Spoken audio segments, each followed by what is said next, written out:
അനുഗ്രഹിക്കപ്പെട്ട നല്ല സമയത്തിനായി ഞാൻ ദൈവത്തെ സ്തുതിക്കുന്നു, സ്തോത്രം ചെയ്യുന്നു.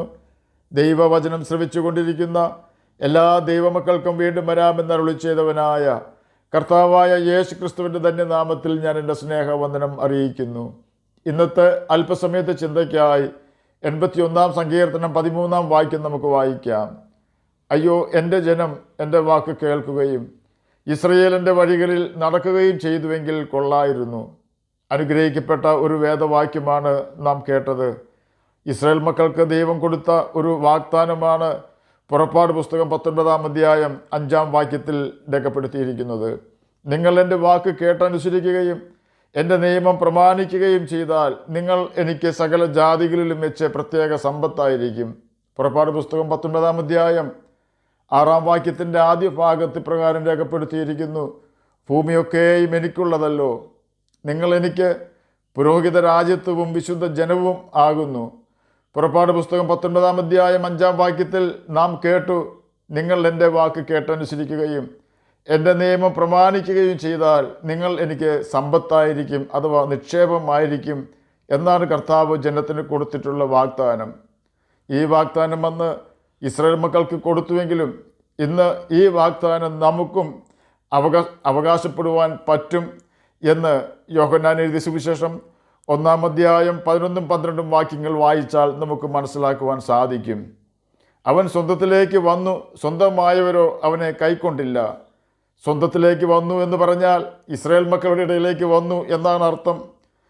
സ്വന്തമായവരോ അവനെ കൈക്കൊണ്ടില്ല എന്ന് പറഞ്ഞാൽ ഇസ്രായേൽ മക്കൾ യേശുവിനെ കൈക്കൊണ്ടില്ല എന്നാണ് അർത്ഥം.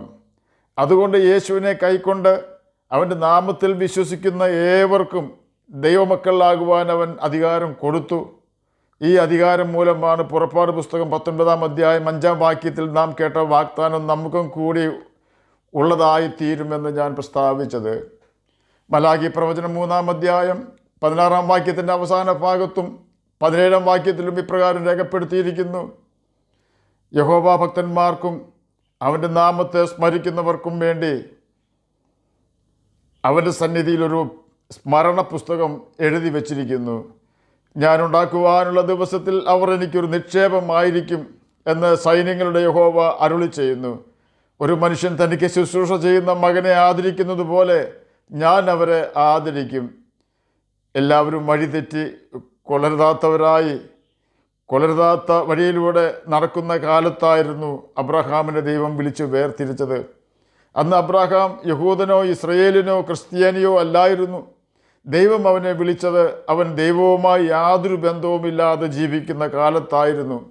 എന്നാൽ അബ്രഹാമിനോട് ദൈവം എന്താണോ കൽപ്പിച്ചത് അത് അബ്രഹാം ചോദ്യം ചെയ്യാതെ അനുസരിച്ചു. അതിനുശേഷം മക്കളില്ലാതിരുന്ന അബ്രഹാമിന് ദൈവം ഇസ്ഹാക്കിനെ കൊടുത്തു.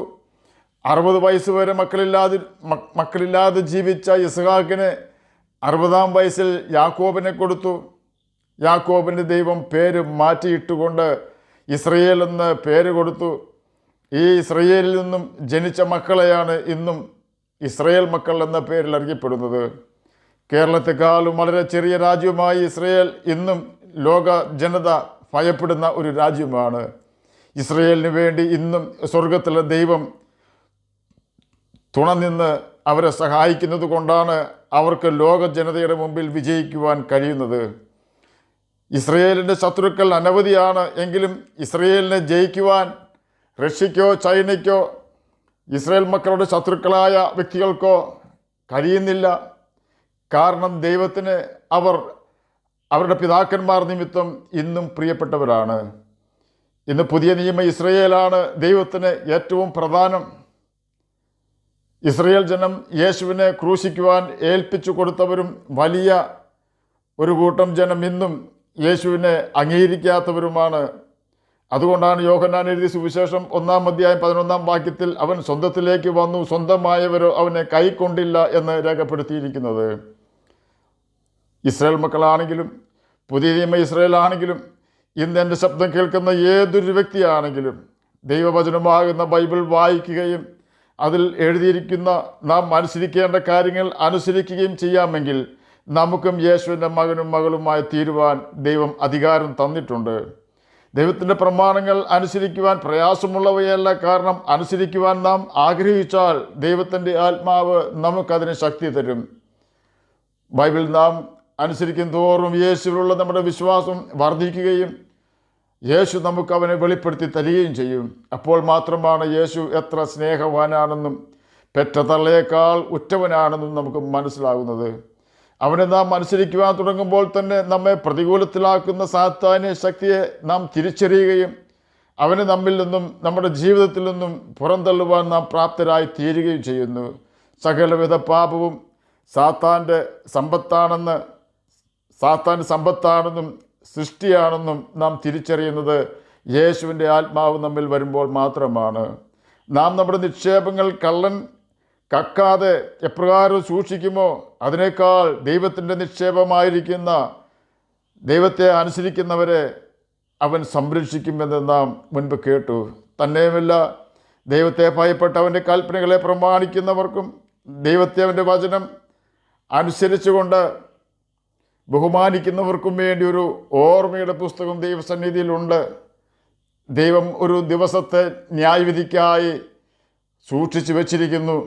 ആ ദിവസത്തിൽ ദൈവത്തെ ഭയപ്പെടുന്നവരെ ദൈവം ആദരിക്കുമെന്ന് കർത്താവ് ഉറപ്പ് തന്നിരിക്കുന്നു. അതിപ്രകാരമാണ് ഒരു മനുഷ്യൻ തനിക്ക് ശുശ്രൂഷ ചെയ്യുന്ന മകനെ ആദരിക്കുന്നത് പോലെ ദൈവം അവരെ ആദരിക്കും. മലാഖി പ്രവചനം 3-ാം അധ്യായം 17-18 വാക്യങ്ങളിലാണ് ഇത് രേഖപ്പെടുത്തിയിരിക്കുന്നത്.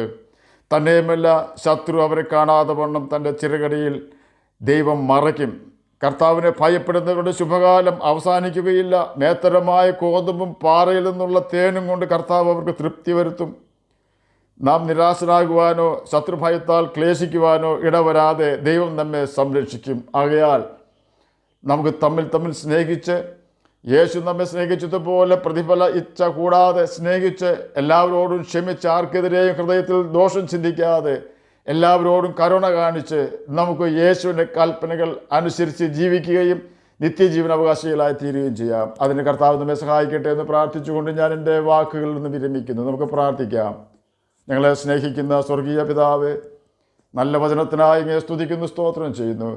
എന്നെ കേൾക്കുന്ന ഏതെങ്കിലും പ്രിയപ്പെട്ടവർ പ്രതിസന്ധിയിലായിരിക്കുന്നുവെങ്കിൽ അങ്ങ് അവർക്ക് പ്രതിസന്ധിയിൽ നിന്നും മോചനം കൊടുക്കണമേ. ജോലിയില്ലാത്തവർക്ക് ജോലി കൊടുക്കണമേ. പഠിക്കുന്ന കുഞ്ഞുങ്ങൾക്ക് പഠിക്കുവാനുള്ള ബുദ്ധിയും ജ്ഞാനവും ഓർമ്മശക്തിയും കൊടുക്കണമേ. സമാധാനമില്ലാത്തവർക്ക് സമാധാനം കൊടുക്കണമേ. പ്രാർത്ഥന കേട്ടതിനായി സ്തോത്രം. യേശുവിൻ്റെ നാമത്തിൽ തന്നെ ആമേൻ. കർത്താവ് എല്ലാവരെയും അനുഗ്രഹിക്കട്ടെ. സ്തോത്രം.